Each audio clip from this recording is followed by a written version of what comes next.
की तब वारी जाको सूझे पराक्रम। ये राम नाम का ऐसा पराक्रम है, मूर्ख से मूर्ख आदमी भी ज्ञानी बन जाता है। जमराज के पुत्रों से जमराज ने कहा, अरे पागल, चाहे वो अपने बेटे का नाम बुला रहा था, चाहे वो पौधा का नाम बुला रहा था, अगर उसमें राम नाम आ रहा है तो तुझको परेशान नहीं करना चाहिए था, क्योंकि ये वचन तो भगवान विश्वनाथ को मैंने दिया हुआ है। मेरे भी प्राण संकट में आ गए थे मार्कंडेय ऋषि की वजह से। मार्कंडेय जी महाराज जी को मारने के लिए जब मैं गया, ये कैथी के पास में, चौबेपुर के पास में जो गंगा गोमती का जो किनारा है, जहाँ पे मार्कंडेय जी महाराज, वहाँ मंदिर है, देखा होगा। मार्कंडेय जी के मंदिर में मार्कंडेय जी की मूर्ति ऊंची है और शंकर जी की नीची है। पहली पूजा मार्कंडेय जी की होती है, दूसरी पूजा शिव जी की होती है। एक बार मैं अपने गुरु जी को लेके गया तो हमारे पंडे खूब आरती वारती सजा के ले आए कि अब तो मामला बढ़िया है, 20-25 चेला है तो महाराज खूब पैसा देंगे, लो महाराज आरती करो, लो महाराज आरती करो। रुको, आरती तो करेंगे ये हमारे गुरु जी। हाँ तभी तो, देखिए आचार विचार करिए सब यहाँ का। हमें ये बताओ, मार्कंडेय जी की मूर्ति ऊंची क्यों लगी है, इनकी नीची क्यों है? हम बोल रही है, अब ये तो कथा मेरे चाचा को पता है, चाचा को बुलाओ। पहले हमें फाइनल करो भाई, हम तो हर काम फाइनल नहीं करोगे हम नहीं करेंगे। हम अंधाधुंधी वाले काम नहीं करते नहीं? तो चाचा को बुलाएंगे, चाचा है, हाँ महाराज हमें ये बताइए, मार्कंडेय जी की मूर्ति ऊंचाई पे लगी है, नीचाई पे है, यहाँ की क्या कथा है, कुछ समझाइए हमको।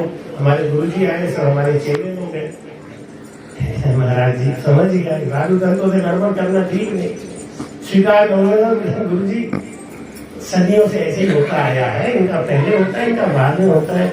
हमें आपको कथा नहीं मालूम कि नहीं, हमको मालूम है, सुनोगे? हाँ सुनेंगे, चलो। एक तुरंत तखत डाल दिया और तखत डाल के चक्कर उठे डाल के सारे पंडितों को बुला लिया। अब 15-20 लोग तो हम ही लोग थे, गुरु जी को ऊपर बिठा दिया, हम बैठ गए बगल में, सब पंडित बैठ गए नीचे दर्शक। फिर मैंने यही कथा सुनाई उनको मार्कंडेय जी को, और वो तो भैया रे भैया, दक्षिणा लेने को कौन गए, सब लोगों ने दक्षिणा दिया। हमको नहीं, गुरु जी को नहीं आप भी लो, कथा आपने सुनाई, और गुरु जी को भी दक्षिणा मिला, हमको भी दक्षिणा मिला।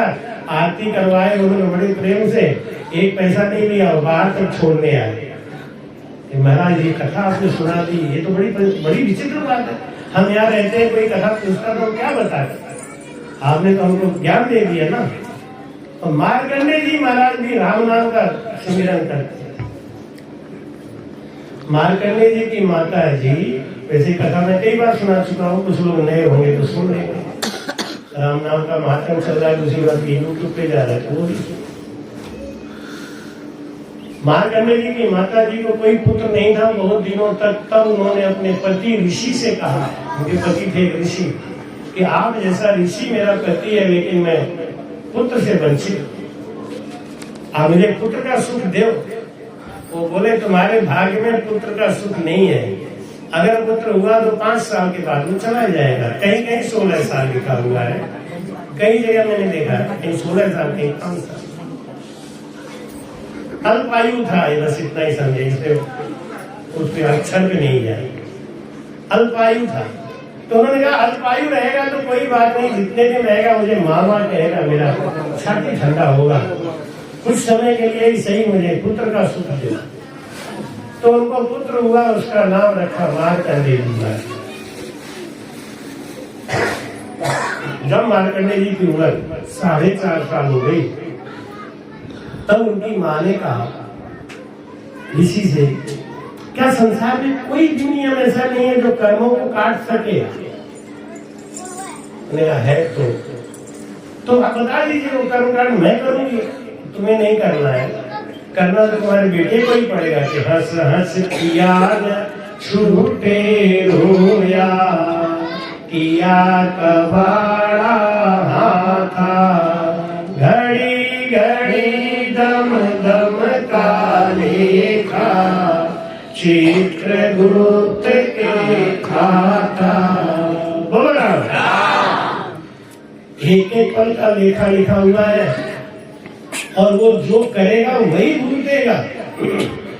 आप ये सोच रहे हैं कि आप यहाँ सत्संग सुन रहे हैं, आपके बेटे को लाभ मिलेगा, गलत है, नहीं मिलेगा। आपके पति को मिलेगा, नहीं मिलेगा। ये सब बहानेबाजी है। सब लोग अपने मन को बहलाने के लिए कहते तुम यही रहो, मैं कथा सुन जाऊंगी, तुम्हें भी फायदा होगा। ये सब झूठ बोलते, कोई फायदा नहीं। अरे दोपहर में आपने पनीर मटर खाई तो पति का मन भर गया क्या? वे तो बेचारे ड्यूटी पे सवेरे का पराठा लेके गए होंगे, वही खा रहे होंगे टिफिन में बैठ के, और दोपहर में तुम घर में मलाई खा रहे हो। ये पति खाएंगे क्या? जब अभी का खाना उनको नहीं मिल रहा है तो अभी का किया हुआ क्यों मिलेगा? ये सब बहकाने 80% बातें तो हमारे संसार में बहकाने के लिए बनाए हुए हैं, उसी ने घूम रहा है। ऋषि ने कहा मार्कंडेय जी ने अपना कर्म किया हुआ है, यही कर्म का फल भुगतेंगे। इनको 5.5 साल के बाद मरना है, जाना है। कोई जीव होते हैं ना, वो जब गर्भ में आते हैं तभी से कष्ट पाते हैं, पैदा होते हैं तभी कष्ट पाते हैं और कष्ट में ही मर जाते हैं। ये किसका दोष है? उसी जीव का दोष है।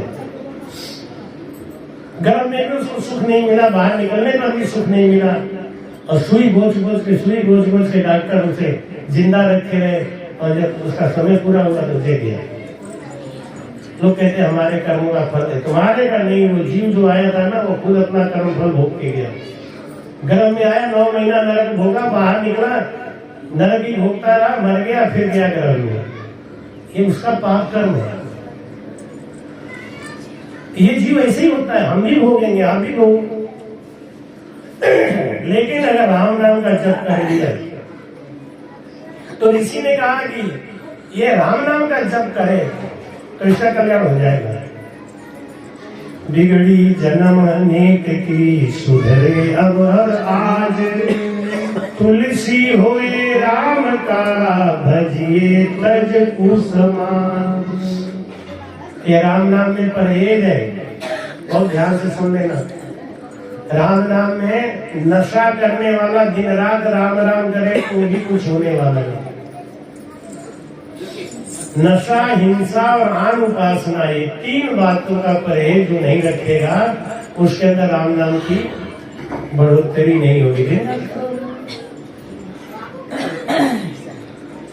तो माता ने पूछा क्या करें? इसको किसी संत से गुरुमंत्र दिलवाओ। आजकल लोग क्या कहते हैं, 23 साल का लड़का गुरुमंत्र लेने के लिए जाता है तो बाप कहता है अरे अभी तेरी उम्र क्या है, गुरुमंत्र लेने जा रहा है। रामायण में कहते हैं कि प्रातः काल उठकर रघुनाथा, और माता पिता गुरु नाम है।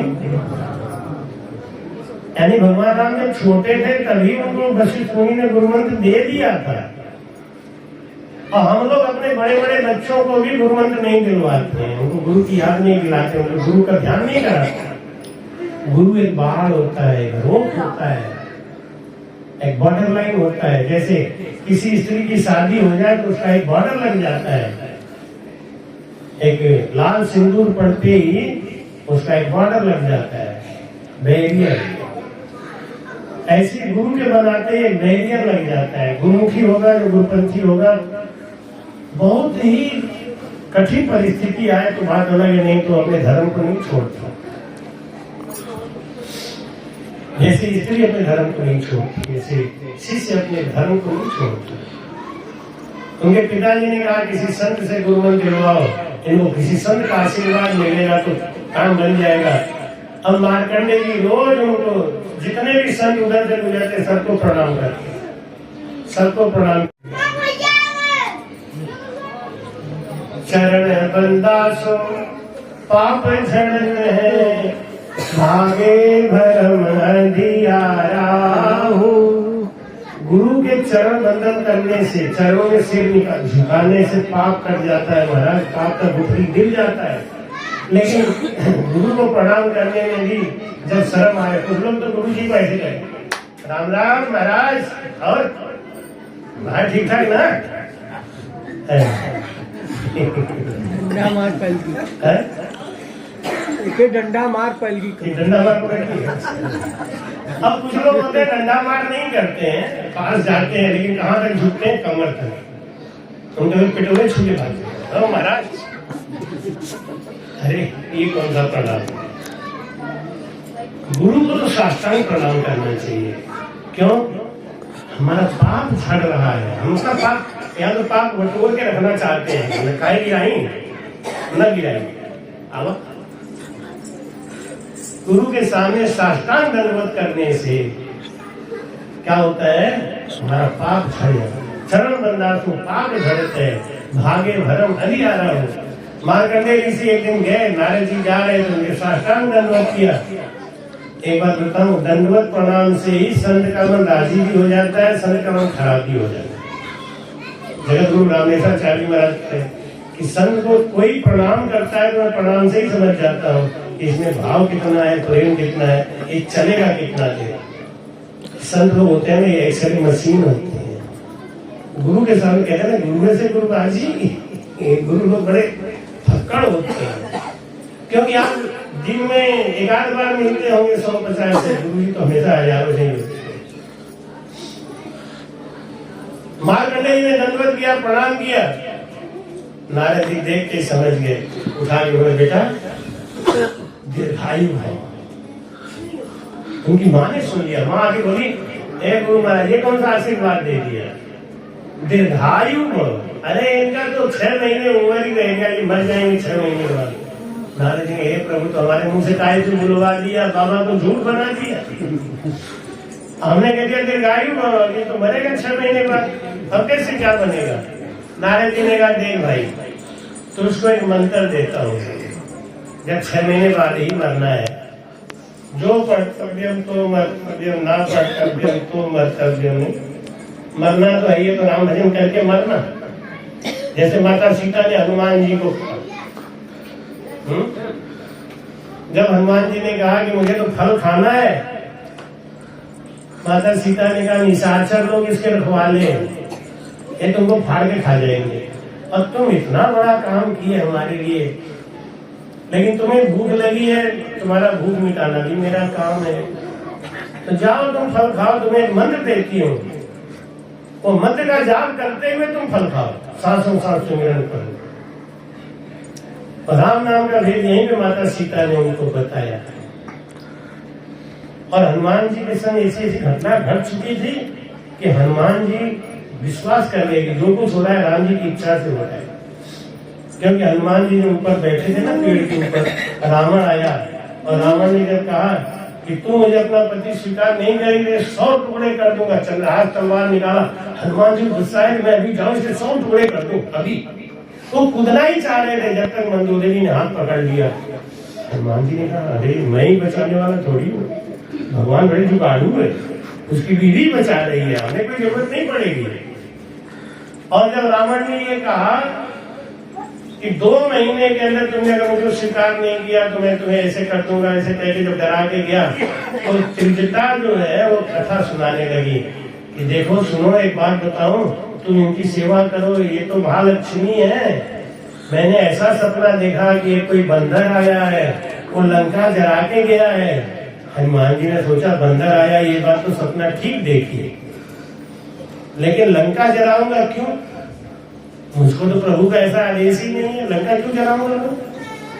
और लंका जलाने की सोचा भी तो इतना तेल कहाँ से पाऊंगा, इतना कपड़ा कहाँ से पाऊंगा, कैसे जला दूंगा मैं लंका?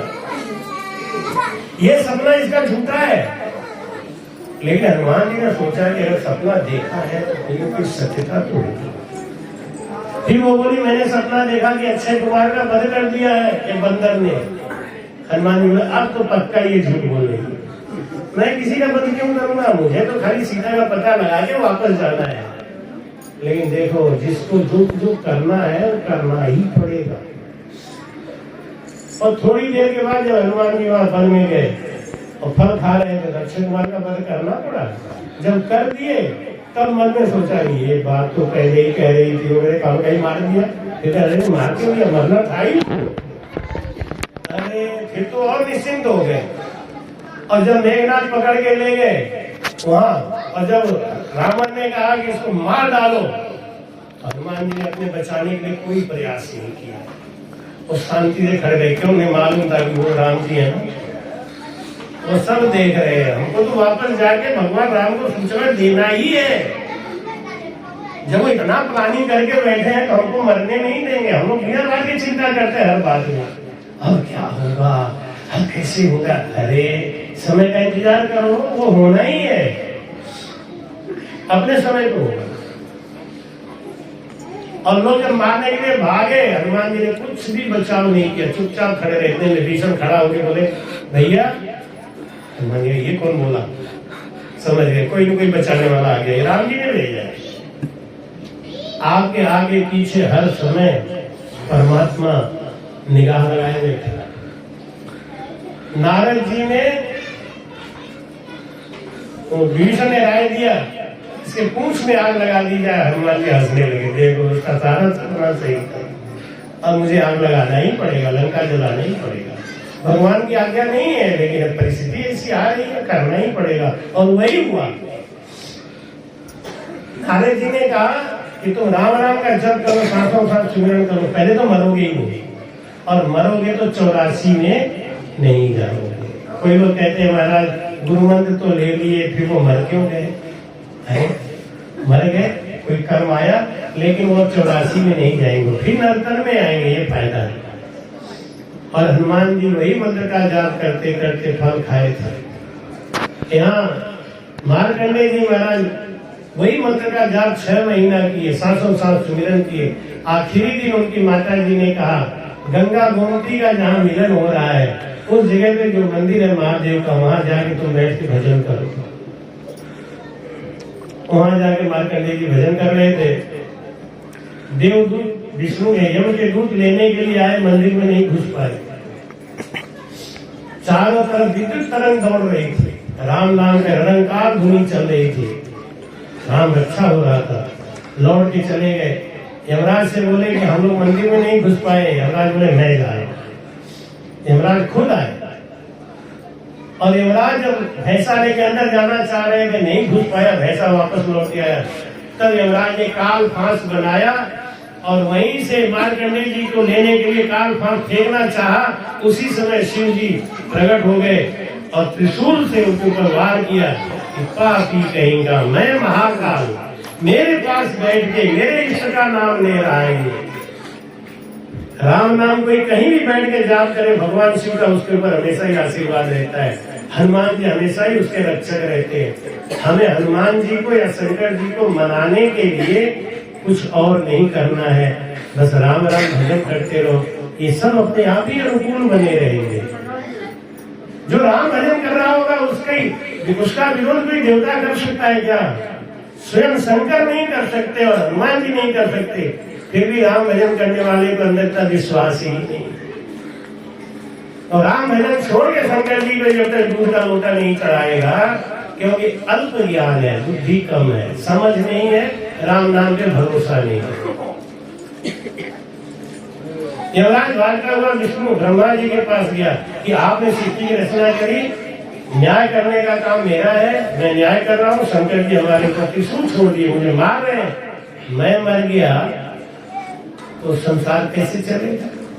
ब्रह्मा जी ने कहा उनके कोप से मैं नहीं, विष्णु जी बचा सकते हैं। जाके प्रार्थना करी। विष्णु जी ने कहा कि जिससे गलती करी है उसी से माफी मांगो। आजकल लोग बड़ा उल्टा करते हैं, गलती करेंगे राम जी से, माफी मांगेंगे श्याम जी से। जिससे गलती करी है उससे माफी मांग लो, वो क्षमा कर देगा, सब क्षमा ही क्षमा है। लेकिन आदमी जिससे गलती करता है वहां भी उसका ईगो खड़ा रहता है, इनसे माफी नहीं मांगो, उनकी जगह चाहे किसी से भी माफी मांगे। ये माफी मांगना नहीं है, ये ईगो वाली बात है। माफी मांगना है जिससे गलती करी है उसके सामने 100 बार माफ हो जाए। विष्णु भगवान ने कहा मैं तुम्हें नहीं माफ कर सकता, माफ करना जाओ शिव जी के पास, गलती उनसे करी है, क्षमा वो करेंगे। आगे यमराज पैरों पे गिर गया, त्राईमान। लेकिन साधु संत का स्वभाव भी निर्मल होता है, क्षण में रुष्ट क्षण में तुष्ट शंकर जी की तरह होते हैं। साधु को ऐसा ही होना चाहिए, गुस्सा आया तो बस तेरा पूरा नाश विनाश करके छोड़ दे, माफी मांगा तो सर पे नीचे, सब क्षमा भी करना है। शंकर जी मुस्कुरा के बोले क्या बात है? बोले महाप्रताप जी ठीक है, जा माफ कर दिया, लेकिन एक बात सुन ले ध्यान से, 2 बात मेरी माननी पड़ेगी। क्या? एक तो अंत समय में जिसके मुख से राम राम निकल रहा हो उसको ले जाना, लेकिन उसको त्रास मत दे, दुख दे के मत ले जाना। और दूसरी बात ये है कि मार्कंडेय जी की वजह से झगड़ा शुरू हुआ है, इसलिए मार्कंडेय जी को तो अब तुम्हें छोड़ना ही पड़ेगा। तो मार्कंडेय जी अमर हुए, नाम की प्रतीक मार्कंड मुनि लियो नाम, हरि भर दियो आवागमन निवास। और मार्कंडेय जी को प्रसन्न हो गए, भगवान शिव ने आशीर्वाद दिया। जैसे बैजनाथ धाम को, बैजू यादव को आशीर्वाद दिया भगवान शिव ने, आज के बाद तेरा नाम पहले आएगा, मेरा नाम बाद में। बैजनाथ धाम, बैजू यादव थे जो उन्होंने शिव जी को वहां पे रखा था, तो उनको दर्शन देके कहा कि तू मेरा यह मंदिर बनवा दे, तेरा नाम पहले आएगा, बैजू नाम पहले और नाथ बाद में, भगवान का नाम बाद में। वही आशीर्वाद भगवान शिव ने कहा कि तेरा नाम पहले आएगा, तेरी आरती पहले होगी, तेरी पूजा पहले होगी, उसके बाद मेरा नाम आएगा, मेरी आरती होगी, मेरा पूजा होगा। ऐसा ये राम नाम का प्रभाव है। हमारे गुरु दीनी हमारे गुरु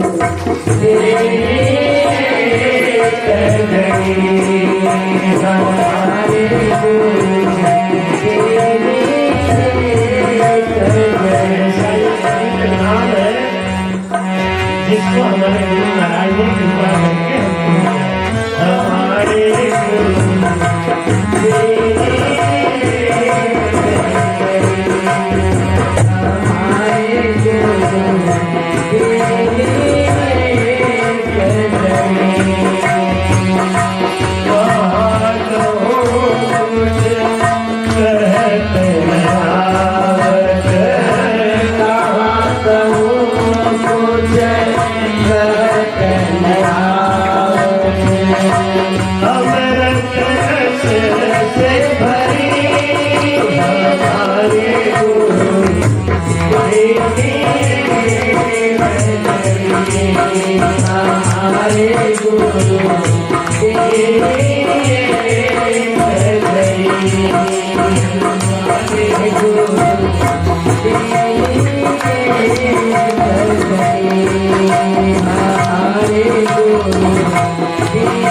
राम नाम का रहस्य सब नहीं समझते।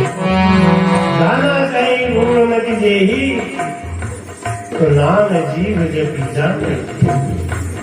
ताको संग जन जानत, ताको संग जन जानत।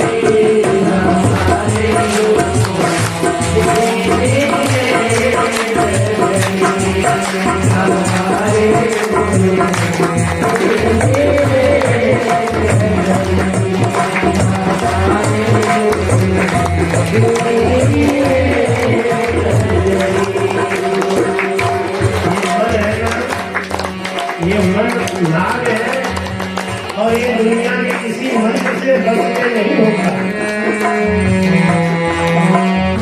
ये इसको मारने के लिए राम नाम ही चाहिए, नहीं तो ये मन किसी के बस में होने वाला नहीं है।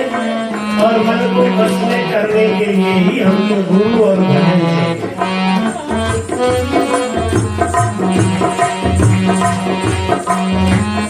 मन भुजन, मन कैसा बता रहे हैं सुंदर, मन कैसा है?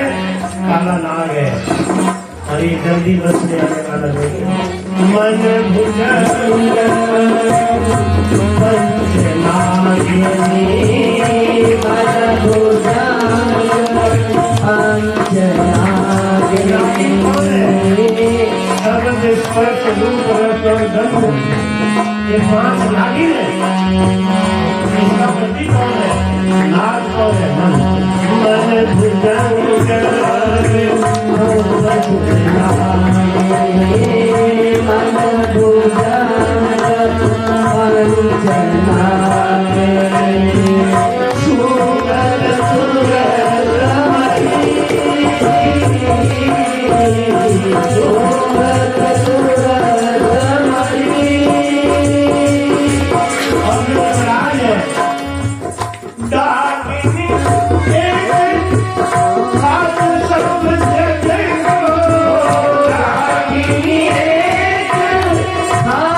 राम राम करने जिसको प्रेम हो जाता है वो राम नाम को छोड़ना चाहे तो राम नाम उसको नहीं छोड़ता। ये ऐसा है। कहते हैं घोड़ा मकोड़ा और संत पहले तो पकड़ते नहीं और पकड़ लेते हैं तो छोड़ते नहीं। कौन कौन? घोड़ा मकोड़ा और संत। घोड़ा कभी किसी को पकड़ता नहीं, लेकिन पकड़ने वाला तो जितना मांस पकड़ लिया उतना खा के ही लेके ही रखे। मकोड़ा कहते हैं चीता को। आपको पता होगा चीता किसी को पकड़ ले तो चाहे कितना भी नोच हो और टुकड़ा टुकड़ा हो जाएगा लेकिन छोड़ेगा नहीं। तो घोड़ा मकोड़ा और संत पहले तो पकड़ते ही नहीं और पकड़ लेते हैं तो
राम नाम की घड़ी हमारे गुरु जी ने दी।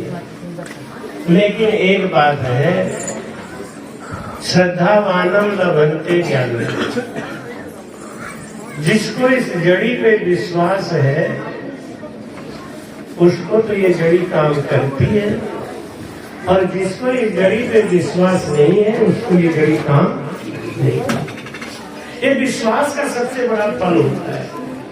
एक बाई जी रात को दूध खौला के और अपने मटके में जमा करने जा रही थी दही जमाने के लिए।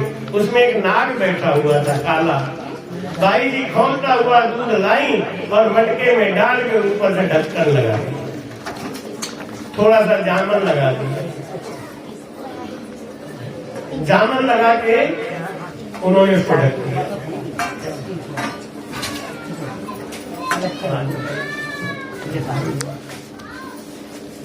बैठ जा, बात सब पूरा और भाई जी ने मटका में नाग देखा नहीं, उसमें नाग बैठा हुआ था। उन्होंने खोल कर दूध डाल दिया, जामन लगा दिया, ढक्कन लगा दिया। विश्वास की बात पे बता रहा। सवेरे उन्होंने क्या किया, वो मटका का दही ले लिया और उसमें अपना रही चलाना चालू किया तो सांप का अंजर पंजर खड़ा खड़ा खड़ा खड़ा करे। ये क्या हुआ, हाथ से निकाला और सांप देख के तो डर के मारे हालत खराब। ये भगवान, ये क्या हुआ, सारा विष इसी में आ गया। अब क्या करें, किसी को दे नहीं सकते, भैंसिया को भी नहीं डाल सकते। तो वो मठा नाली में फेंकने जा रही थी। इतने में एक बाबा जी आ गए। बाबा जी ने कहा, भाई जी इतना बढ़िया मठा लाल एकदम जमाया हुआ, पानी भी नहीं डाली ना, मलाई सही, इतना बढ़िया मठा तो कहाँ ले जा रही देने, भाई जी हमको पिला लेना। हमने सोचा बाबा का कौन सा रोने वाला बेटा है, और बाबा को पूरा मटका ही दे दिए। अब बाबा जी पी गया खूब, तो मन भर के आशीर्वाद दिया, चले गए। उनका बेटा ध्यान से देख रहा है, मम्मी उसमें तो सांप का जहर था, तुमने वो बाबा को पिला दिया। बोला किसी से नहीं ले, बाबा पी के गया उसका काम खत्म। अब थोड़ी कोई देखने आ रहा है। हाँ ये बात तो है मम्मी। बात खत्म हो गई। 1 साल के बाद वो बाबा फिर आए। 1 साल के बाद बाबा आया, आगे बोला, भाई जी मैं तुम्हारा घर नहीं भूला, तुम्हारे हाथ में वो मट्ठा नहीं भूला, तुमने क्या मट्ठा पिलाया था। इससे वो लड़का आ गया। लड़का आगे बोला, बाबा तुम जिंदा हो। क्यों बेटा? लड़के ने पूरी बात बाबा को बताई, बाबा वही मर गया। 1 साल के बाद मरा था। क्यों मरा? क्योंकि उसको विष का एहसास हो गया, विश्वास हो गया कि सचमुच मैंने विष का मट्ठा किया था। जब तक उसको इस बात का पता नहीं चला था, उसको मरा नहीं था। यानी श्रद्धावानम लभन्ते। आपको राम नाम में विश्वास है कि मेरा राम नाम रक्षा करेगा तो करेगा, लेकिन अब पता नहीं, गुरु महाराज ठीक है कि हमारे भगवान भी ठीक है कि हमारे भी ठीक है, तो भैया जो नरकित के रहे ना उनके। तो भाई कहते हैं कि राम नाम निज सार समझ सिमरे जन सोई। सच्चा साधु कौन है? जो राम नाम का भजन करता है, केवल वही सच्चा साधु है। बाकी सब सिमरे जन सोई। बाकी सब कौन है? ये माया के काल है, ये माया के दूत है। ये जीवों को अपनी तरफ आकर्षित करके आवागमन से मुक्त होने के रास्ते को बंद करके उसी माया का ही काम करते हैं। जैसे कुछ पुलिस वाले होते हैं ना, वो डकैतों से मिले होते हैं, स्मगलर से मिले होते हैं। आप उनका रिपोर्ट करो तो कहते हैं कोई बात नहीं, आप चिंता मत करो, मैं पैसे कर दूंगा, वैसे कर दूंगा। ले देके घुमा फिरा के आपको ले आके फिर उसी के गैंग में डाल देगा। ले भैया ऐसे ही जितने भी संसार में ज्ञान और मंत्र है ना, वो हमको ऐसे घुमाते हैं। बस ये कर लो, ये कर लो, ऐसा करके बाद में काल के मुंह में डाले, ये तुम्हारी चीज अपने संभालो। इनको क्यों ऐसा ज्ञान देते हो? क्या करें? ये भक्ति करने का मन बना रहा था। हमसे भी काल निकलने बहुत ही नाराज रहते होंगे। कभी दुख तकलीफ आता तो सोचता हूँ अच्छा बदला निकाल रहे हो, निकालो, लेकिन मैं तो राम नाम का प्रचार करूंगा। भाई कहते हैं स्वर्ग लोक पाताल जग में प्रगट हुई, क्यों? उसकी महिमा। अच्छा देखो, आज किसकी महिमा होती है? सूरदास की, मीरा जी की, प्रहलाद की, ध्रुव की, ये सब क्या किए? राम नाम का भजन किया।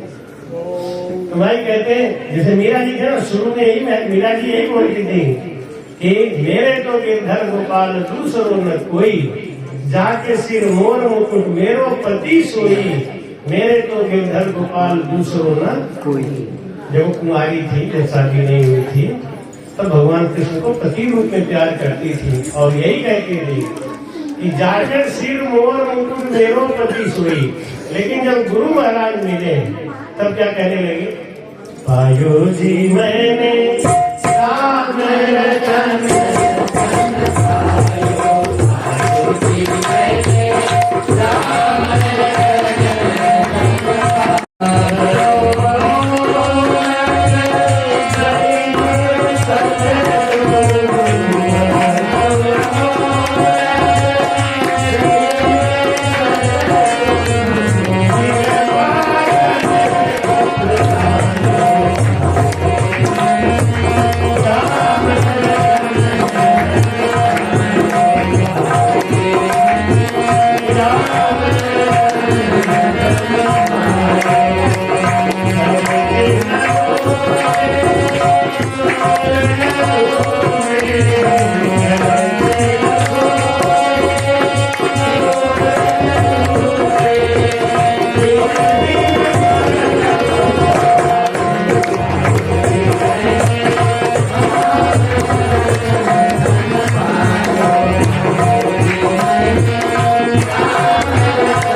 भगवान कृष्ण के अलावा मेरा कोई नहीं है।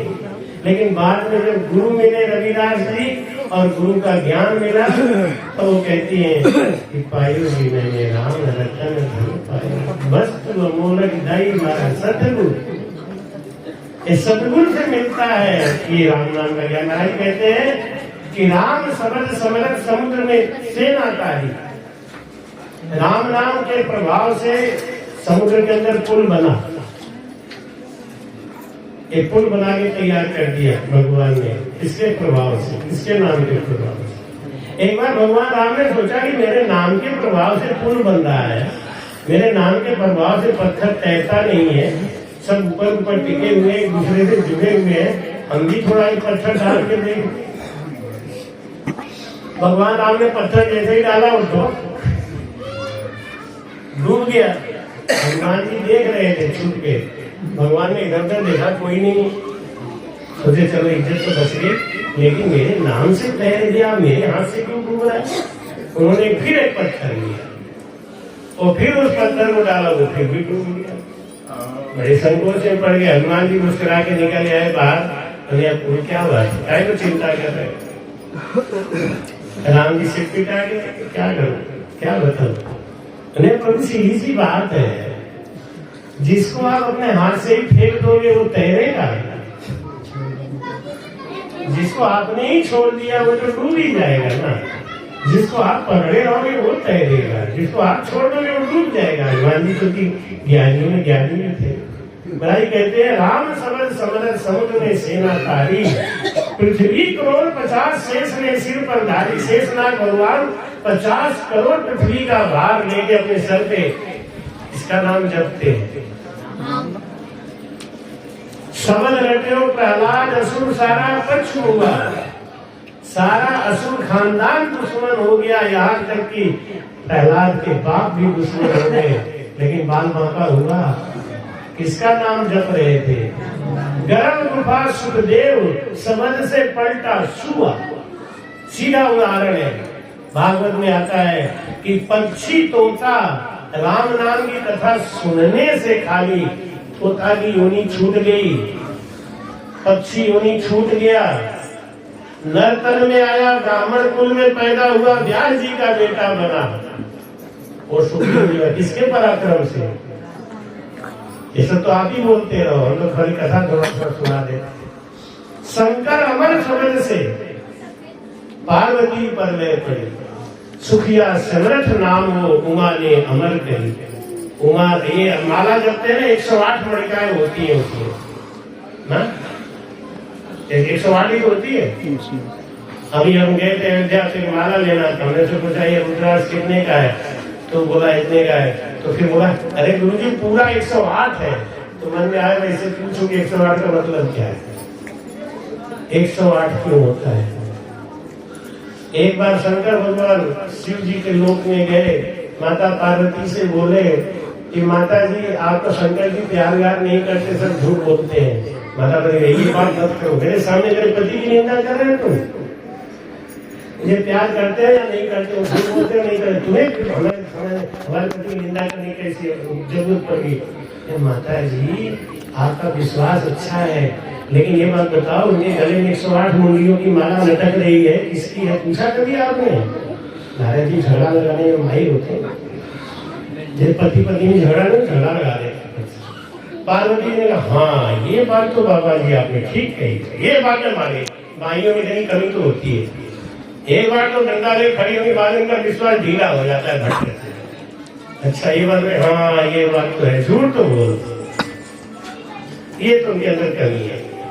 एक भाई जी बोले दुनिया की कितनी गिरी गिरी औरतें होती है, अपने पति की बड़ी निंदा करती हैं। मैंने आज तक अपने पति की निंदा किसी से करी ही नहीं। रोज शराब पी के आता है, रोज हमें डंडा डंडा मारता है। अब मैं क्या बताऊं, ऐसे नहीं बोलूंगा कि संग रहना नहीं चाहता, लेकिन मैं किसी से कहती नहीं हूँ।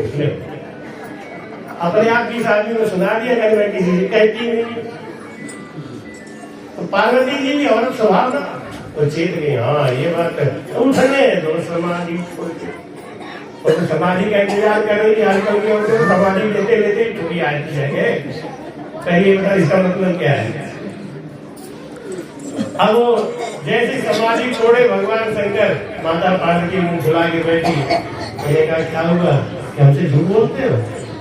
हम समझती थी कि आप बोले भंडारी और सब सही बात करते हो, झूठ बोलते हो। अरे क्या झूठ बोला बिना बात के बारे की। एक तुम्हारे गले में 108 मुंडियों की माला किसकी है? भगवान शंकर के। नारद आए थे क्या झगड़ा लगा के चले? हाँ ये बात है, नारद जी तो आए थे। ये नहीं बताइए माला किसकी है? नहीं, वो कह रहे आपसे पूछो, ये तुम्हारी माला है, तुम्हारे मुंडियों की माला है। वो बोली 108 बार में पैदा हुई, 108 बार में मरी, आप ऐसे ही बने रहेंगे? मैं तो ऐसे ही बना रहा हूँ। क्यों? शंकर जी बोले मैं राम भजन करता हूँ, तुम भजन भजन नहीं करती। तुम जब करती हो तब करती हो, तीर्थ करती हो, व्रत करती हो और सबका फल मांगती हो कि शंकर जैसा पति मिले तो मैं तुम्हें मिल जाता हूँ, तुम्हारा किया दिया सब जीव। तो माता ने कहा कि आपके पास इतना बड़ा मंत्र था तो आपने हमको बताया क्यों नहीं? भगवान शंकर कहते हैं कि उत्तम पुरुष का ये कर्तव्य होता है, बिना पूछे बताना नहीं चाहिए। ये बात किसने कही? किसने कही? शंकर जी ने। साधु ऐसा कहते हैं? साधु तो आजा भैया आजा, कल 2 बजे आ जाना, जल्दी आ जाना, राम नाम की कथा सुनाएंगे। और भगवान कहते हैं ये कथा किसी को सुनाएंगे। अपने बीवी को भी कह रहे हैं कि हम तो तुम्हें इसलिए नहीं सुनाए, तुमने प्रेम से कभी पूछा ही नहीं। तो साधु संत बड़े होते हैं भगवान, देख लो अपने आप ही तुलना कर लो। शंकर जी कहते तुमने कभी पूछा नहीं इसलिए हमने बताया नहीं। उन्होंने कहा मैं तुम्हारी पत्नी थी, मान लो गलती कर रही थी, तो आपको मेरा उद्धार करने का फर्ज बनता है। भगवान शिव बोले उत्तम पुरुष का फर्ज यही होता है, बिना पूछे बताना नहीं चाहिए। साधु संत अपने को निम्न श्रेणी का बन जाते हैं, लेकिन बताते जरूर है। जैसे मैं हर सत्संग के बाद आपसे 5 मिनट भजन कराता हूँ, यही तो गुप्त भेद है। आजकल के साधु संत भी गुरु मंत्र देते हैं, कहते थे चेले को दूसरे से बताना मत, ये कौन सा मंत्र है भैया, क्या बात है, बुराई क्या है, मंत्र बताओ ना। तुलना तो तभी होगी ना जब किसी को बताओगे तुम्हारे पास क्या है, हमारे पास क्या है, कौन बड़ा है कौन छोटा है, तभी ना। अपने को तो आगे बैठे रहे क्यों। तब भगवान शिव ने माता पार्वती को अमरनाथ की गुफा में ले जाके शंकर अमर समर से पार्वती पर ले पड़ी, सुखिया समर्थ नाम हो उमा ने गाए जा, गाए जा। भाव से कहो, कुभाव से कहो, गुस्से में कहो, आलस्य में कहो, कैसे भी कहो ये अपना गुण देता ही है। आज हम लोग बड़े सौभाग्यशाली है कि आज हम राम नाम का मामला इतना जोर से ले रहे हैं। एक जमाना वो भी था कि लाउड स्पीकर तो छोड़ो, घर में बैठ के राम राम कहने में डर लगता था कि कोई बता न दे नहीं तो पुलिस मारेगी। एक आदमी ने पूछा हमसे कि महाराज आप भाजपा वाले हो क्या कि मोदी की हद में तारीफ करते हो? नहीं, हम किसी वाले नहीं है, हम अपने वाले हैं। क्योंकि जब हम अयोध्या में गए तो हमको राम नाम लेने के लिए छूट,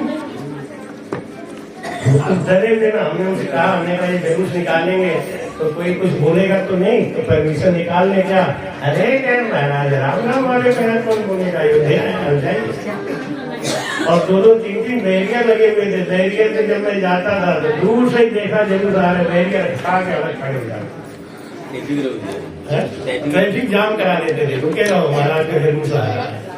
यही कम से कम सनातन धर्म में हम हैं, हिंदू हैं, तो अपने हिंदू के इष्ट राम नाम का हम खुले आम मन से खुले दिल से नाम ले सके, बस हमें तो इतना ही चाहिए। सूखी रोटी खा के गुजारा कर लेंगे, लेकिन राम नाम कहने में कोई बाधा ना डाले। इसलिए हमें हमेशा यही विचार करते रहना चाहिए, सोचते रहना चाहिए। हम लोगों को फंसा दिया लोगों ने, कोई जाति में, कोई बिरादरी में, कोई इधर, कोई छोटा, कोई बड़ा कहते थे। संतों ने आज तक किसी का कहते हैं जाति पाति पूछे नहीं कोई, और हरि को भजे सो हरि को वही भगवान किसी को पूछते हैं तो कौन सी जाति है। अरे आज मोदी जी और योगी जी ने जो राशन बांटा किसी को पूछते हैं तो कौन सी जाति है, मकान बांटा तो किसी को पूछते हैं तो कौन से, सबको। राजा ऐसा ही होना चाहिए। हमको राजा चुनते समय भी सोचना चाहिए कि हम किसको चुनने जा रहे हैं, कि हमारा क्या भला करेंगे।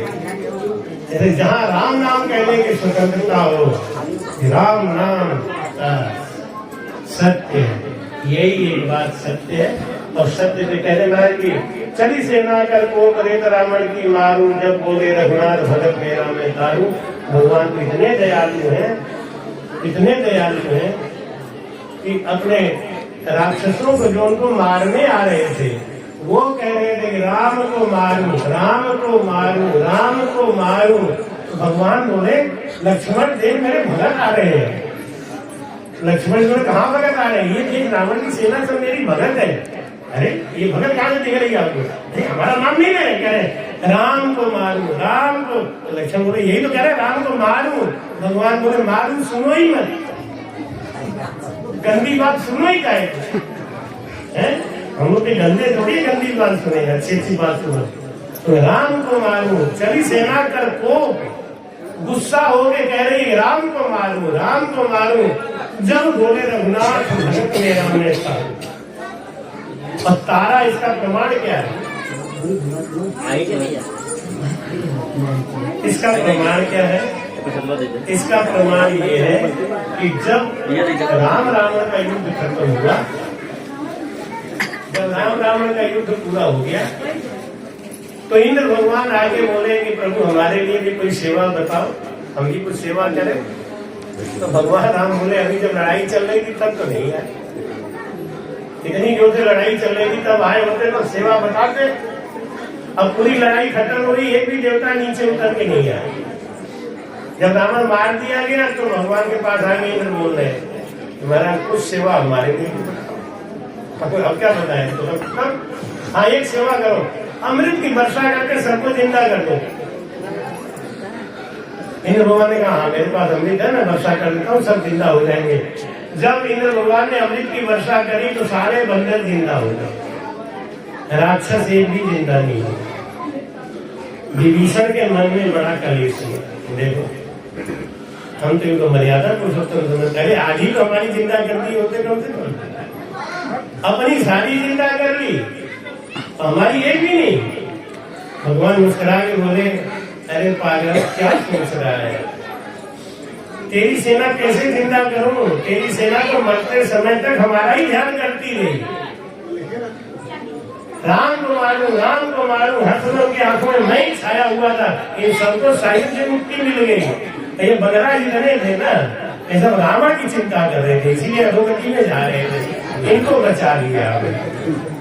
संत वही होता है ना जिसको जानता है अधोगति में जा रहा है, चला जाएगा तो संत दया करता है, बचाता है। संतों की यही तो कृपा। भगवान राम ने कहा ये मेरा बंदर था, मेरे लिए लड़ा था, लेकिन अधोगति में जा रहा था। क्यों? इसके मन में मेरा चिंतन नहीं था, मेरा सोच नहीं था, ये रावण को सोच रहा था। जैसा गंदगी सोचेगा उसी लोक में जाएगा। ये अधोगति में जा रहे थे, इसलिए अमृत छिड़कवा के तुमको मैंने इनको जिंदा करा दिया, अब अपनी सेवा देके इनको फिर भेजूंगा। लेकिन राक्षस तो सब सायुज्य मुक्ति पा गया। चल सेना कर तो रावण की बारू, जब बोले धरत मेरा मैं तारू, मरु मरु में राम राम जिनके आवे, मरु कहत मुझे सदा मेरे टकरावे। हाँ हराम में राम जाने के वनकारियों, अर्धनाम शुरुआत गृह। ये सब कथा कल जरूर सुनाएंगे आपको। और कल ही विश्राम का दिन है, कल 7वां दिन है, उत्सव भी है। कल आपको जो महाप्रसाद भी बढ़ जाएगा, कल उत्सव भी हो जाएगा। फिर 1 साल के बाद मिलेंगे। बहुत ही आशीर्वाद है आपके कटका गांव के ऊपर, आप सबके सहयोग के ऊपर। जो तन से आ रहे हैं, जो मन से आ रहे हैं, जो घर पे बैठे मन से लगे हुए हैं, जो धन से आ रहे हैं, सब के सब बधाई के पात्र है। आप सब सहयोग की वजह से मेरा भी मन कटका के सत्संग में लगा रहता है।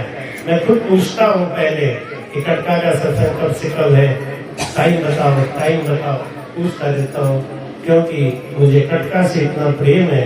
हमारे पतंगा राजेश कल तो शायद आए नहीं थे, आज नहीं दिख रहे, आज आए नहीं क्या, चले जाते हैं। आप सबको मेरा खूब आशीर्वाद है।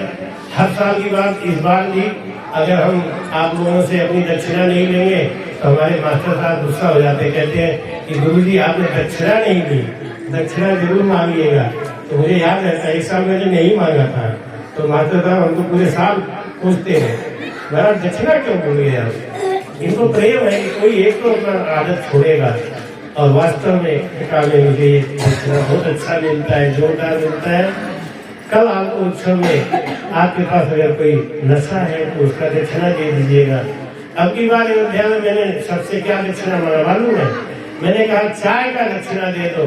काफी लोगों ने चाय छोड़ दिया, और जिन्होंने कहा मैं चाय नहीं छोड़ पाऊंगा, हमने कहा चीनी छोड़ दो और चाय की पत्ती छोड़ दो, बाकी पियो। तो कल हमें उम्मीद है कि कुछ लोग ये जरूर कहेंगे कि मैं चीनी नहीं खाऊंगा जिंदगी में, चाहे कुछ भी हो जाए, और चाय की पत्ती नहीं डालूंगा, चाहे कुछ भी हो जाए। अब आप ये सोचेंगे कि तंबाकू वाले और गुटखा वाले तो रह गए महाराज, जब क्या कर रहे हैं, तो धीरे धीरे कई करेंगे तभी तो आप सुधरोगे। मैं सबसे नहीं कह रहा हूँ, हम कुछ लोग जो इतने हिम्मती हैं, आपके स्वास्थ्य के लिए कह रहा हूँ, अपने लिए नहीं। आप चीनी छोड़ देंगे जिस दिन, आपके शरीर से 80 बीमारियां गायब हो जाएंगी अपने आप, बिना कुछ कहे। चीनी से हमारे अंदर तेजाब बनता है और वो तेजाब हमारे दुखों का कारण है। चीनी पचने के बाद में तेजाब ही बनता है, ये बात आप ध्यान रखिए। चीनी से ज्यादा खतरनाक बहुत कुछ नहीं है। चीनी का गुड़ खाओ और ना खाओ तो अच्छा है, लेकिन खाना ही है तो गुड़ खाओ। हम गुड़ बहुत खाते हैं, हमारे लिए गुड़ जो है वो बतलैया से लद लद के आता है 20 किलो 25 किलो, और मैं जब वहाँ जाता हूँ तो खूब भर भर के खाता हूँ। तो मुझे गुड़ बहुत ही अच्छा लगता है, इसलिए आप भी गुड़ खाते। चाय की पत्ती में तेजाब है, मत पीजिए उसको। आप अगर भजन करना चाहते हैं, शरीर को निरोगी रखना चाहते हैं, डॉक्टर को 2 पैसा नहीं देना चाहते हैं, तो चाय की पत्ती और चीनी कल जरूर छोड़िएगा। आज से हिसाब लगाइएगा, लेकिन साधु संतों को दक्षिणा सोच समझ के देना चाहिए, वापस नहीं लेना चाहिए। इसलिए दक्षिणा देना तो मजाकबाजी में नहीं, गंभीर होके सोच के। ये यूट्यूब पे जो देखते हैं विनोद जी, वो खाली सुन सुन के चाय छोड़ दी, चीनी छोड़ दी, उनसे मैंने कुछ नहीं मांगा। लोगों से मांगता हूँ तो हमसे बोले कि गुरुजी हमको आप अलग समझते हो क्या, वो टीवी वाले हैं इसलिए आप हमसे भी मांगा करिए, हमें अपने आप दे दो। तो वो बोले मैंने चाय छोड़ दी। अब क्या लेते हैं, अदरक लेते हैं, गुड़ लेते हैं, काली मिर्च, अमृत है, तुलसी का पत्ता, अदरक, काली मिर्च, गुड़। ये काली मिर्च है ना, अमृत है, अमृत। 2 काली मिर्च सवेरे खाली पेट अगर आप लेना शुरू कर दें, एक बार हल्का सा दांत लगा के 2 काली मिर्च खाना शुरू कर दें, देखिए आपके जीवन में हफ्ते भर के अंदर कितना चेंज आता है, आप कितने अच्छे लगने लगते हो। आपका मन, आपकी बीमारी, कच्चा बेकार, गैस, ये दुनिया भर की बीमारी है ना, ये सब चाय की पत्ती और चीनी का देन है। ये सब मैं आपसे कल दक्षिणा में मांग रहा हूँ, मुझे पैसा नहीं चाहिए। दक्षिणा कटका में मुझे यही अच्छा लगता है कि मुझे पक्का दक्षिणा मिलता है। और अब कोई कल थोड़े हैं, अच्छा अब 2 मिनट भजन कर लीजिए। कल थोड़ा सा जल्दी कर दिया था, इसे थोड़ा आज पहले से शुरू करके और पहले तक विश्राम लिया। शायद कल का कोटा पूरा हो गया होगा, नहीं तो कल और समय है। कल हम 1 बजे से शुरू करेंगे, चाहे यहाँ हो चाहे वहाँ हो, जहाँ भी होगा 1 बजे से शुरू करेंगे, क्योंकि फिर वो लास्ट में सब तो दक्षिणा उक्षिणा लेना, इनाम देना, ये सब होगा ना, तो उसमें लफड़ा हो जाता है, देर हो जाती है बहुत। तो कल 1 बजे से सत्संग शुरू करके 3 बजे तक सत्संग करेंगे। 3 से 4 के बीच में अपना जो फॉर्मेलिटी वाला कार्यक्रम है वो सब पूरा करके 4 बजे शुरुआती करके विश्राम दे देंगे। फिर अगले साल मिलेंगे। सतगुरु सुखराम जी महाराज ने, हमारे छोटे छोटे बच्चे हैं ना, उनको कल इनाम देंगे। लेकिन एक बात कह दी है, जिनका दोनों सांस में भजन हो रहा होगा केवल उसी को इनाम मिलेगा। इनाम वाली लाइन में केवल वही लोग बच्चे बैठेंगे जिनका दोनों सांस में भजन हो रहा है। एक सांस वाले अपने आप ही पहले से हट जाना, देंगे कुछ नहीं, क्योंकि जो भजन करेगा उसी को मिलेगा। हाँ, करो भजन, सांसों सांस करो भजन। कृपया चैनल को सब्सक्राइब करना ना भूलें। राम राम।